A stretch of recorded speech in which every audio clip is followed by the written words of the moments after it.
মা অনেকক্ষণ চুপ থেকে, শুন বাবা লজ্জা শরমের মাথা খেয়ে বলছি, তোর কষ্ট আমি দেখতে পারব না। আর বয়স্ক মহিলাদের কাপড় চোপড়ের উপর থেকেই কেবল ভালো লাগে, খুললে নয়। তুই যদি চাস তাহলে আমাকে সেভাবে একবার দেখে নে। 5 বছর আগে আর্মিতে ভর্তি হয়েছি। বাড়িতে মা আর ছোট একটা বোন আছে, অনেক আগে মারা গেছে, আমি তখন 9-এ পড়ি আর ছোট বোনটা 5-এ। তখন থেকে মা নিজে সংগ্রাম করে সংসার চালিয়েছে, ঘরে বসে সেলাই মেশিন দিয়ে মানুষের কাপড় বানিয়ে বানিয়ে আমাদের ভরণ পোষণ করেছে, কিছু চাষের জমি ছিল তাই রক্ষে। না তো আমার চাচা কাকারা যেমন হারামি এক মুঠো ভাত তুলে দেওয়ার মানুষ ছিল না।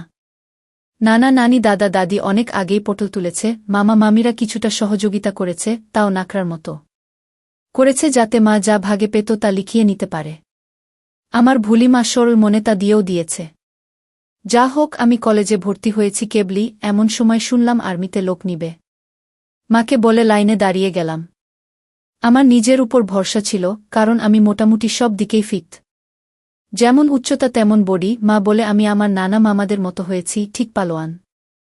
বাবা কাকারা তো একটা টিনটিনে, সব কয়টা শুধু বদের হাড্ডি। যা হোক, ভালোই ভালোই টিকে গেলাম। বাড়িতে খুশির ঢোল বেজে উঠল, সবাই বলাবলি করল, যাক ছেলেটা কাজে লাগলো, এখন যদি সোনালির কষ্ট দূর হয়। হ্যাঁ, আমি আমার মার কষ্ট দূর করার জন্য কোনো দিকে না তাকিয়ে খেলাধুলা করার বয়সে চাকরিতে চলে গেলাম। গ্রামের বাড়ি হওয়াতে ভয়ের কিছু নেই, আশেপাশে তো কাকা চাচারা আছে। আমার বোন শারমিন আক্তার, বয়স 19, ইন্টার সেকেন্ড ইয়ারে পড়ে, বাবার মতো টিনে কাঠি, আমারই এমন মেয়ে পছন্দের না। মা সোনালী বেগম, বয়স মনে হয় 42 হবে, দারুণ দেখতে, এখনও যুবতী মেয়েদের সাথে পাল্লা দিতে পারবে। ফর্সা লাল টকটকে, মার দীঘল কালো চুল ঘন মেঘের ভেলা, এত ঘন লম্বা চুল যে তা সারা পিঠ বেয়ে কোমর ছড়িয়ে নিচে নেমে যায়। লাল টকটকে ঠোঁট আর টানাটানা চোখ, সব মিলিয়ে আমার স্বপ্নের নারী, আমার জন্মদানকারী বিধবা মা। যা চরম পাপ, যা কখনো পাওয়ার নয়। সবই জানি, সবই বুঝি, তারপরও মনের কোথায় যেন সোনালীকে নিয়ে স্বপ্নের নীড় রচনা করি। যেখানে মা নয় সে আমার সোনালী, শুধু সোনালী। আমার মনের এ গোপন চাওয়ার কথা শুধু আমি জানি। আমার সরকারি বেতনে মার রূপ যেন দিনকে দিন বেড়েই চলছে। মার গর্বে বুক সব সময় ফুলে থাকে, গ্রামে সব সময় আমার জয় জয়কার। 5 বছরে ভাঙা ঘর পাকা করেছি, এখন 4 রুমের বাড়িটা আমাদের শান্তির নীড়। এবার ছুটিতে এসেই মা বায়না শুরু করল আমার বিয়ে দিবে। যদিও এটা অনেক আগে থেকেই চলছে।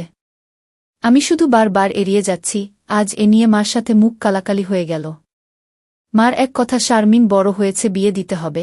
এরই মাঝে কয়েকটা সম্বন্ধ এসেছিল, তার বিয়ে হয়ে গেলে সে একা একা কিভাবে থাকবে, হ্যান ত্যান কত কথা। আমি এসেছি শুনে ছোট মামা এলো, সারাদিন থেকে বিকেলে যাওয়ার সময় আমাদের সবাইকে নিয়ে যেতে চাইল, আমরা না যাওয়াতে জোর করে শারমিনকে নিয়ে গেল, বলল 2 দিন পর মা বেটা গিয়ে বেরিয়ে আসবে আর শারমিনকে নিয়ে আসবে। আমাকে আর মাকে নিয়ে যাওয়ার জন্য আর কি এমনটা করল। সন্ধ্যা থেকে আকাশটা মেঘলা হয়ে আছে দেখে বাইরে গেলাম না। না হলে 2 দিন থেকে এসে সন্ধ্যার পর বন্ধুদের সাথে আড্ডা মারতে বেরিয়ে পড়ি। আজ গেলাম না দেখে মাও খুব খুশি। গরম গরম পকোড়া ভেজে দিল। বিছানায় বসে মা বেটা মিলে আরাম করে খাচ্ছি। মিশু, হু মা, কাউকে পছন্দ করিস? আমি মার মুখের দিকে তাকিয়ে মুচকি মুচকি হাসছি। বল না পছন্দ করিস, করলে এতদিন তুমি জানতে না, তবে হ্যাঁ, একজনকে খুব ভালো লাগে, এবং এও জানি তাকে আমি পাব না। কেন পাবি না? আমার ছেলে কি দেখতে খারাপ, কোনো লাট সাহেবে বেটি সে রে? হা হা। তুমি দেখি রেগে গেলে। রাখব না, এমন সোনার ছেলে আমার, আর কি না, বল তুই কে সে? বাদ দাও মা, আমার যাকে ভালো লাগে তার কথা দুনিয়ার কাউকে বলতে পারব না, শুধু খোদাকে ছাড়া। মা আমার এমন গম্ভীর কথা শুনে অবাক হয়ে চেয়ে রয়েছে। এটা কি কথা রে বাবা, আমাকে বলতে না পারিস তোর ভাবি মানে রাসেলের বুয়ের কাছে বলিস তুই? না মা, তা না, তুমি আমার সবচেয়ে বড় বন্ধু, তোমাকেই যেহেতু বলতে পারছি না, সেখানে বলতে গেলে তারা তো আমাদের শত্রু, তাদের বলতে যাব কেন? তাহলে বল না, কে সে, কোথায় বাড়ি, কোনো বাড়ির মেয়ে? আমি চুপ করে বসে রয়েছি। মা অনেকক্ষণ আমার উত্তরের অপেক্ষায় থেকে মুখ গোমরা করে চলে গেল। ঘন ঘন বিদ্যুৎ চমকাচ্ছে, আকাশটা কালো হয়ে আছে, রাতের তারাগুলো না জানি কোথায় ডুব দিয়েছে। আমি জানালার গ্লাস খুলে দিয়ে ঠান্ডা হাওয়া গায়ে মাখছি, হাত বাড়িয়ে ব্যাগটা নিয়ে খুললাম, সিগারেটের প্যাকেটটা বের করে একটা ধরিয়ে টানছি। প্যাকেট রাখতে গিয়ে মোবাইলের বক্সটার কথা মনে পড়ল। শারমিনের জন্য যা যা এনেছিলাম সব দিয়েছি, শুধু মার গুলো দেওয়া হয়নি, চেয়েছিলাম দিতে, এমন সময় ছোট মামা এলো তাই আর দেওয়া হয়নি। নতুন অ্যান্ড্রয়েড সেট, মা খুব খুশি হবে। আরেক বক্সে একটা স্বর্ণের চেইন, মার যেটা ছিল সেটা আমার এসএসসির ফর্ম ফিলআপের সময় বিক্রি করে দিয়েছিল। তখন থেকে মার গলা খালি। আরও কয়েকটা জিনিস আছে মার জন্য। আয় খেয়ে নে, ঝড় আসতে পারে, কারেন্ট চলে গেলে খেতে ঝামেলা হবে। আমি তাড়াতাড়ি সিগারেটটা জানালা দিয়ে বাইরে ফেলে দিয়ে বললাম, হা দাও। কি লজ্জা, মা সিগারেট খেতে দেখে নিল, জানে আমি খাই, তবে এভাবে দেখেনি কখনো। ঘরে বসে সিগারেট খাওয়াটা ভুল হয়ে গেছে, সারা ঘরে সিগারেটের ধোঁয়া। মা বেটা খেয়ে দিয়ে উঠলাম। মা বল, আমার রুমে এসো তো একটু। তুই যা, থালা বাসনগুলো গুছিয়ে আসছি। আমি রুমে এসে শুয়ে রইলাম। মা আধা ঘন্টা পর হাত মুছতে মুছতে এলো। কি রে বাবা? আমি উঠে মার হাত ধরে খাটে নিয়ে বসালাম। ব্যাগ থেকে এক এক করে শাড়ি, ব্লাউজের কাপড়, ছায়ার কাপড়, একটা বাদুর বোরকা, দুটো ওড়না, একটা শীতের জামা, চাদর এবং আরও একটা প্যাকেট দিলাম। প্যাকেটটা দিলাম ভয়ে ভয়ে, কারণ ওতে 2 সেট ছোট জামা কাপড় আছে, জানি না দেখার পর কি বলবে। এত কিছু কি জন্য এনেছিস? তোর কি বুদ্ধিশুদ্ধি হবে না কখনো? প্রতিবারই এত কিছু আনা লাগবে? আহ থামো তো তুমি, যা লাগে তা আনব না। এটাতে কি রে? না, ওটা এখন খুলবে না, তোমার ঘরে গিয়ে খুলবে, আর প্লিজ রাগ করবে না। কি আছে এতে, তা তুমি খুলে দেখে নিও। আর হ্যাঁ, আরও কিছু আছে, এই বলে মোবাইলটা দিলাম। একটা থাকতে আরেকটা এত দামি মোবাইল, তোমার চেয়ে কেন কিছু দামি নয় আমার কাছে, এই বলে গালে একটা হামি দিলাম। মাও আমার কপালে হামি দিল। চোখ বন্ধ করো তো। কেন রে? আহ বন্ধ করো না একটু। মা হেসে দিয়ে চোখ বন্ধ করল। আমি চেইনটা মার গলায় পরিয়ে দিলাম। এখন চোখ খুলো মা। মা চোখ খুলে স্বর্ণের চেইনটা দেখে হুহু করে কেঁদে দিল। না মা না, কাঁদবে না, প্লিজ মা, কেঁদে না, তোমার মুখে হাসি দেখব বলে নিয়ে এসেছি, সেখানে তুমি যদি কাঁদো তাহলে আমার খুব কষ্ট হবে মা। না রে বাবা, কাঁদছি না, তুই বুঝবি না এটা কিসের কান্না। খুশি হয়েছ মা? হা রে বাবা, অনেক খুশি হয়েছি। এই বলে মা দাঁড়িয়ে উঠে আমাকে ধরল। আমি তো কেঁপে উঠলাম, মা কখনো এভাবে আমাকে ধরেছে বলে মনে পড়ে না। ইস কি নরম, কি সুন্দর ঘ্রাণ, ও দুটো আমার বুকে পিষ্ট হচ্ছে। মা অনেকটা খাটো হওয়াতে তার মাথাটা আমার থুতনির নিচে, চুল থেকে সুবাস এসে নাকে লাগছে। নাক মুখ ডুবিয়ে দিলাম চুলে। ধীরে ধীরে আমার ওটা শক্ত হচ্ছে। মন চাচ্ছে হাত দুটো আরেকটু নিচে নিয়ে রাখি, তবে সাহস পাচ্ছি না। মা আমার যা রাগী মানুষ, ছোটবেলায় কত বেতপিটা করেছে তার হিসাব নেই। মার মুখটা দুহাত দিয়ে ধরে কপালে একটা হামি দিলাম। আর কখনো কাঁদবে না মা, আমি যেন তোমার চোখে পানি না দেখি। আচ্ছা বাবা, আর কাঁদব না। তো যাও, লাল তাঁতের শাড়িটা পরে দেখাও তো, দেখি কেমন লাগে আমার মাকে। যা পাগল, আমি বিধবা মেয়ে লোক, এমন লাল টকটকে শাড়ি পরলে মানুষে কি বলবে? কে কি বলল তাতে তোমার কি যায় আসে? আর এখানে মানুষ আসবে কোথা থেকে? মানুষের সামনে না পড়তে চাইলে পড়ো না, এখন আমাকে তো পরে দেখাও। আমার খুব মন চাইছে সাজুগুজু করে কেমন লাগে দেখতে। তাই আমার বাবা এনেছে, আর আমি পরব না তা কি হয়? তবে মানুষের সামনে কখনো পড়তে বলিস না রে। ঠিক আছে মা, আমি শুধু আমার সুন্দরী মাকে দুচোখ ভরে দেখতে পেলেই হলো। যা দুষ্টু, মাকে কেউ সুন্দরী বলে? হা হা, তাই তাহলে কি বলবো গো? হিহি, তুই জানিস কি বলবি। বেয়াদবি নিও না, প্যাকেটে যা আছে তাও পড়ো। কি আছে রে এতে? যাও খুলে দেখো। মা চলে গেল, আমি পিছন থেকে দেখে মুগ্ধ হয়ে গেলাম। এ মহিলার কি কখনো যৌবনে ভাটা পড়বে না? প্রায় 15 মিনিট পরে মা এলো। অসম্ভব, এ কাকে দেখছি আমি? এতদিন এক পেরে শাড়িতে যে মাকে দেখেছি তার সাথে এ মহিলার কেন মিল নেয়? কি সুন্দর, অতুলনীয়, গর্জিয়াস, মার্ভেলাস, যতই উপমা দিই না কেন কম পড়ে যাবে। মা দরজার কাছে দাঁড়িয়ে আছে, আমি বিছানার পাশে হা করে দাঁড়িয়ে আছি। মা ভীষণ মায়াবী করে হেসে চোখের ভ্রুর উঠানামা করে জানতে চাইলে, কি কেমন? আমি ধীরে ধীরে মার সামনে গিয়ে দাঁড়ালাম। কি রে, কেমন হয়েছে? দারুণ মা, খুব সুন্দর, মনে হচ্ছে অ্যাঞ্জেল। যা দুষ্টু, মাকে এমন কমপ্লিমেন্ট দিতে হয়? আমার 10 পাস মা যে এমন কথাও বলতে পারে জানা ছিল না।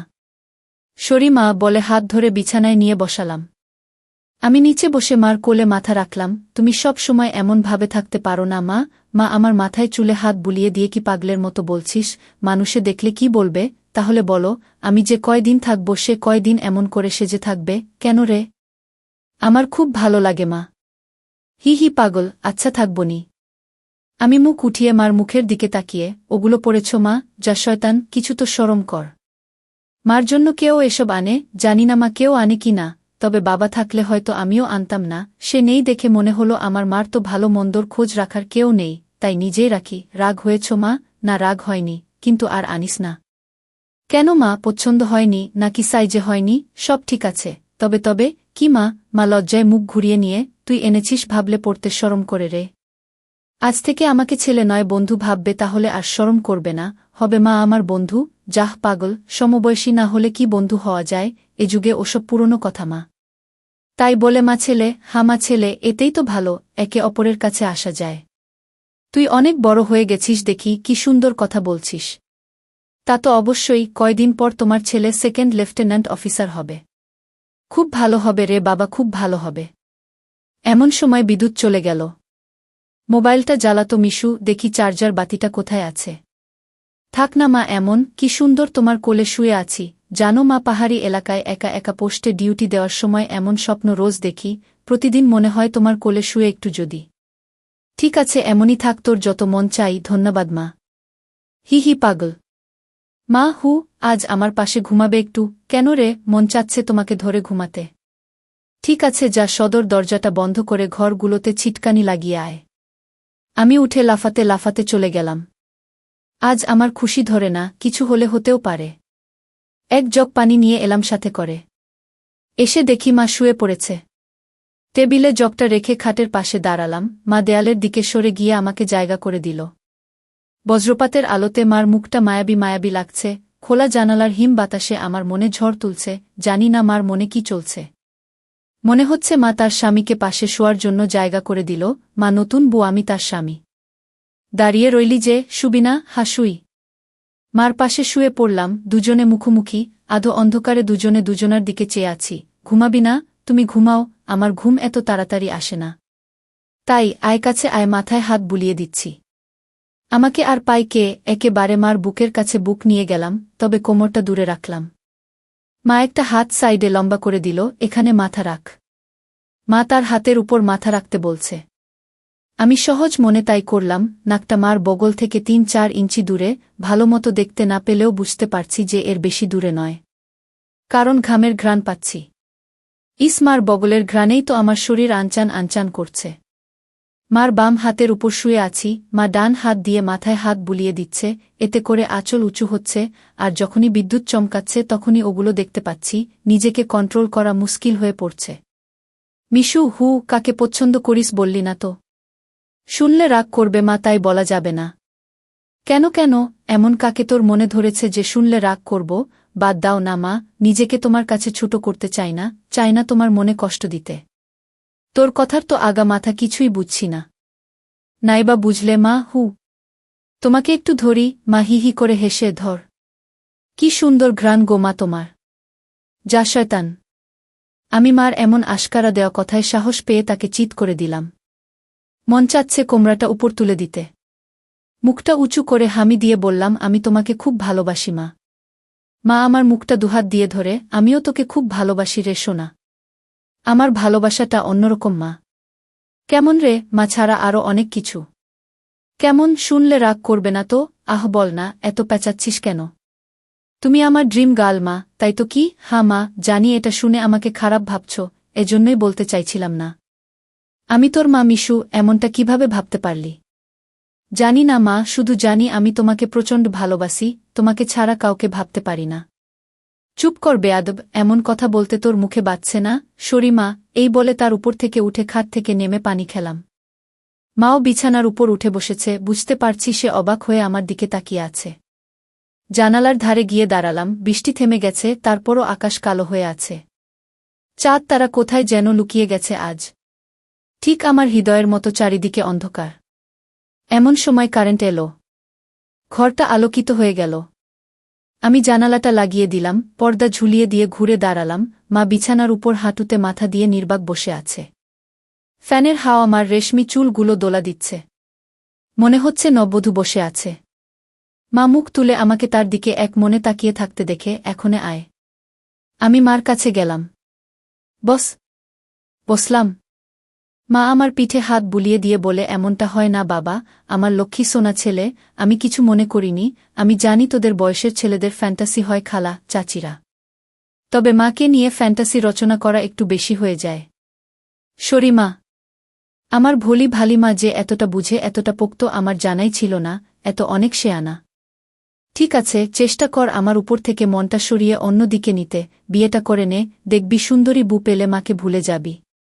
আমি মাথা নিচু করে, পারব না মা, প্লিজ, নিজের সাথে অনেক লড়াই করেছি, আমি ক্লান্ত মা, কিছুতেই তোমাকে মন থেকে সরাতে পারি না। কেন রে, কি এমন পাস আমার মাঝে? আমি মুখ তুলে মার মুখের দিকে তাকিয়ে, জানি না মা, শুধু জানি তুমি আমার সব, তোমার কথা চিন্তা করলেই আমার কি তোর পাগল হয়ে যায় মা।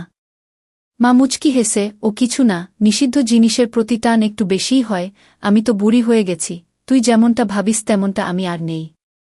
মার এমন কথা শুনে আমি কেঁপে উঠলাম। মা কি ইশারায় আমাকে বুঝালো যে তার জিনিসপত্র আর আগের মতো নেই, দেখলে আমার পছন্দ হবে না? দেখ বাবা, এক এক জনের এক একজনকে ভালো লাগে, তাই বলে কি তাকেই নিজের করে পেতে হবে এমন কেন কথা আছে? অন্য কেন মা হলে এসব কথা শোনার সাথে সাথে চিৎকার চেঁচামেচি করে বাড়ি মাথায় তুলত। আমি কিন্তু তা করছি না, কারণ তুই আমার একমাত্র ছেলে, নারী ছেঁড়া বাঁধন, তোকে আমি অনেক ভালোবাসি, তাই বলছি আমার ভালোবাসার মর্যাদা রাখতে বিয়ে করে নে বাবা। দেখবি ধীরে ধীরে আমার থেকে মন বোমার দিকে চলে গেছে। ধন্যবাদ মা, তুমি আমার কথা মন দিয়ে শুনেছ এবং যুক্তি দিয়ে ভালো মন্দের বিচার করেছ বলে। তবে লজ্জা না করে বলছি মা, এর আগেও আমি দু-একটা মেয়ের সাথে মিশেছি, তারা শুধু সুখ পেয়েছে আমার কাছে, আদর ভালোবাসা একটুও পায়নি আমার কাছ থেকে। এমনকি আমার নিজেরও হয় না যতক্ষণ চোখ বন্ধ করে তোমাকে না ভাবি। যখন সেসব মেয়েদের জায়গায় তোমাকে কল্পনা করি তখন আমি আর নিজের মাঝে থাকি না, সুখের সাগরে ভেসে যায়, কেবলমাত্র তখনই হয় আমার। তুই তো অনেক দূর এগিয়ে গেছিস তাহলে, আমি অনেক আগে থেকেই বুঝতে পেরেছিলাম যে আর চোখে লুকিয়ে লুকিয়ে আমাকে দেখিস। ভাবতাম শয়তান ছেলে পুলে, আরেকটু বড় হলে সমবয়সী মেয়েদের সাথে মিশলে ঠিক হয়ে যাবে, কিন্তু এখন দেখছি তা না, তোর দেখি বয়স্ক মহিলাদের ভালো লাগে। এতক্ষণ মার সাথে এত খোলামেলা কথা বলতে পেরে নিজেকে অনেক হালকা লাগছে, সাহস করে মাকে ধরে শুইয়ে দিলাম। মা চুলে হাত বুলিয়ে দিচ্ছে। আমি তাহলে কি করব মা, সেটাই তো ভাবছি। যেটাই ভাবো মা, আমার মতো পরিবর্তন হবে না। মানে কি? মানেটা তুমি ভালো করেই জানো। মার কণ্ঠে এবার সত্যি সত্যি রাগের আওয়াজ পেলাম। তাই বলে সারা জীবন বিয়ে করবি না, নাকি ছেলে হয়ে মাকে বিয়ে করতে চাস? মা যে এমন কথা ঠাস করে বলে বসতে পারে তা আমি চিন্তাই করিনি। আমি বললাম, বিয়ে না করতে পারলেও তো তুমি আমার হতে পারো। এটা কি মামা বাড়ির আবদার নাকি? ছি ছি মিশু, এমনটা বলতে তোর মুখে বাঁধল না? তাহলে সারা জীবন ছেলেকে এভাবেই দেখতে পাবে মা, তোমার এই মিশু কখনো বিয়ে করবে না। মার চোখে জল টলমল করছে, আমি হাত দিয়ে তা মুছিয়ে দিলাম। আমি তো এমন কিছু করিনি মা, তাহলে তুমি কাঁদছ কেন? আমরা দুজন জাস্ট আলাপ করছি। মা অনেকক্ষণ চুপ থেকে, শুন বাবা, লজ্জা শরমের মাথা খেয়ে বলছি, তোর কষ্ট আমি দেখতে পারব না। আর বয়স্ক মহিলাদের কাপড় চোপড়ের উপর থেকেই কেবল ভালো লাগে, খুললে নয়। তুই যদি চাস তাহলে আমাকে সেভাবে একবার দেখে নে, তাও তুই মতো পরিবর্তন কর।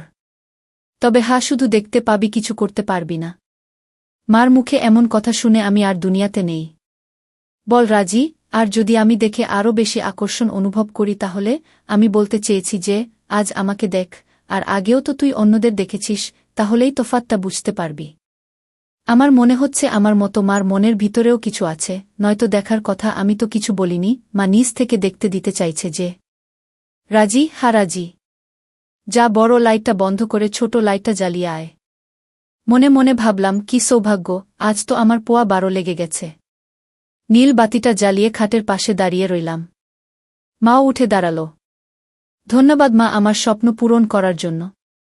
তোর জন্য আমি সব পারি রে, শুধু কথাদের সব দেখে নিয়ে মাকে ভুলে যাবি না তো, বা ভুল বুঝবি না তো? কি বলছো মা, তুমি আমার মা, আমার স্বপ্নের রানী, আমার ফ্যান্টাসির জগৎ, সব কিছুই তুমি। তোমাকে ভুলে গেলে তো নিজেকেই ভুলে যাওয়া হয়। কথা দিলাম মা, জীবন থাকতে তোমার অবাধ্য হব না। ভুল বুঝা বা ভুলে যাওয়া তো দূরের কথা। আমি বললাম, কিছু মনে করো না মা, আমি কি ছুঁয়ে দেখতে পারবো? মা আমার চোখের দিকে তাকিয়ে, আমি তোর মা মিশু। মা, তুমি আমার মা এবং আমার স্বপ্নের রানীও। আমি পিছন দিকে গিয়ে শাড়ির আঁচলটা ফেলে দিলাম।